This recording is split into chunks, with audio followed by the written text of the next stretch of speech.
ন্যায় নীতির জয় হোক, বিদিশা, আইনের জয় হোক, বিদিশা, সত্যের জয় হোক, বিদিশা।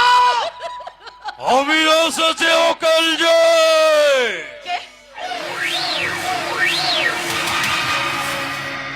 নমস্তে বাবুজি, অধীনের 100 নমস্কার। আমার দেওয়া 12 ঘন্টার নোটিশের সময় শেষ। ওই দেখুন আমার সঙ্গে এসেছে আমার 20 জন সাকরেত।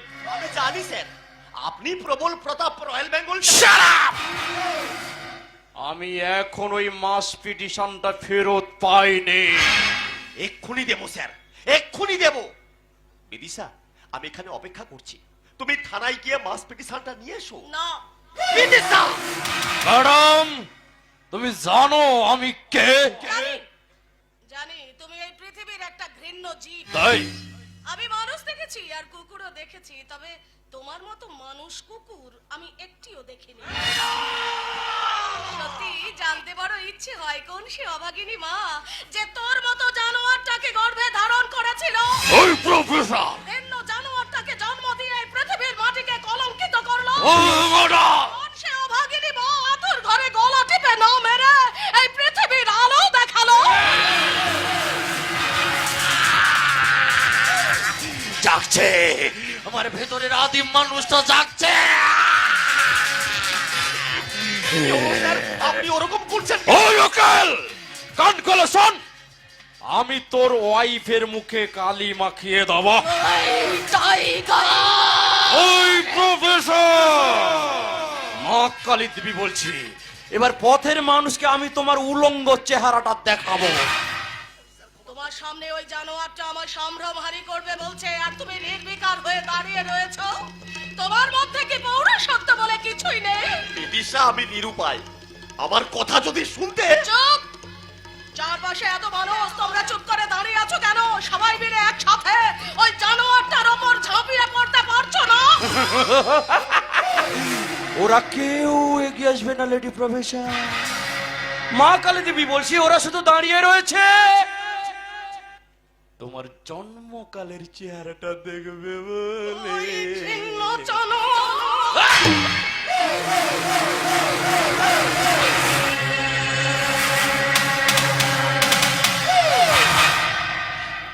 রয়্যাল বেঙ্গল টাইগারের গালে চড়। বুলেট! ওই লেডি প্রফেসরের নধর শরীর থেকে কাপড়টা খুলে নয়। কাপুরুষ, এখনো তুমি নির্বিকার হয়ে দাঁড়িয়ে রয়েছো। টাইগার বাবুকে কথা দিয়ে আমি অসহায়, এখনো বলছি মাস পিটিশনটা নিয়ে এসো। না, আমি উইথড্র করব না। এই বুলেট, বলো তো আমি পোশাক খোল। সাবধান, সাবধান জানোয়ার। নারীর অসম্মান করে কেউ কোনোদিন মুক্তি পায়নি, আর তুইও পাবি না। নারীর অনেক রূপ আছে রে শয়তান। শোন রে জল্লাদ, নারী যেমন একদিকে আমাদের দিয়েছে জন্ম, তার বুকের রক্ত নিংড়ে আমাদের করেছে বড়, তেমনি নারী আবার পুরুষকে করে ঘৃণা, অবজ্ঞা। আর সেই অবজ্ঞার জালে জড়িয়ে কত পুরুষকে হতে হয়েছে পাগল, দিতে হয়েছে প্রাণ। যশোদা নিজে কৃষ্ণের মা না হয়েও কৃষ্ণকে দিয়েছিল স্নেহ, মায়া, মমতা, ভালোবাসার পরিপূর্ণতা। আবার পুতনা স্থানে বিষ মাখিয়ে কৃষ্ণকে মারতে চেয়েছিল, এও নারীর বৈশিষ্ট্য। নারী কইকেই পেরেছিল রামকে বনবাসে পাঠাতে, আবার বেহুলা পেরেছিল তার মরা স্বামীকে বাঁচাতে। নারীর কণ্ঠে যেমন মধু থাকে তেমনি গরল থাকে। ওদের কথা কখনো মনে হয় বিনার ঝংকার, আবার কখনো মনে হয় দামামার টঙ্কার।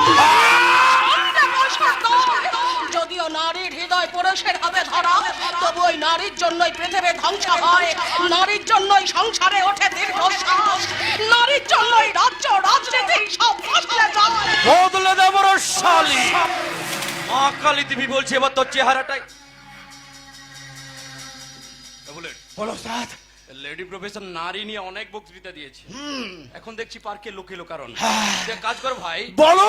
সকলকে এর জন্মকালের চেহারাটা দেখিয়ে দে।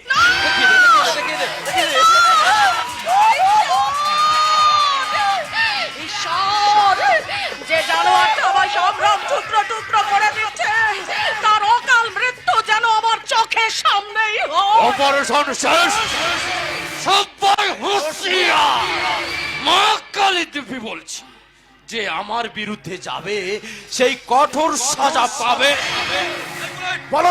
সাকরেদের ফিরে যেতে বল। আর আমার লক্ষ্য ওই দুশ্মন সূর্য।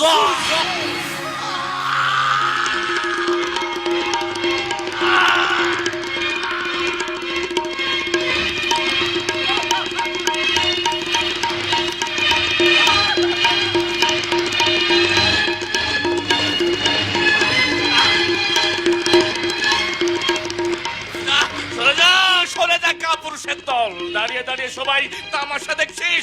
আজ 15ই আগস্ট স্বাধীনতা দিবস। আমি মায়ের লজ্জা ঢাকবো। এই নাও ভগবতী মা, এই জাতীয় পতাকা গায়ে দিয়ে তুমি জাতীয় লজ্জা ঢাকো মা, জাতির লজ্জা ঢাকো। লজ্জা থাকবো আমি আমি বিদিশা মিত্রর অযোগ্য স্বামী।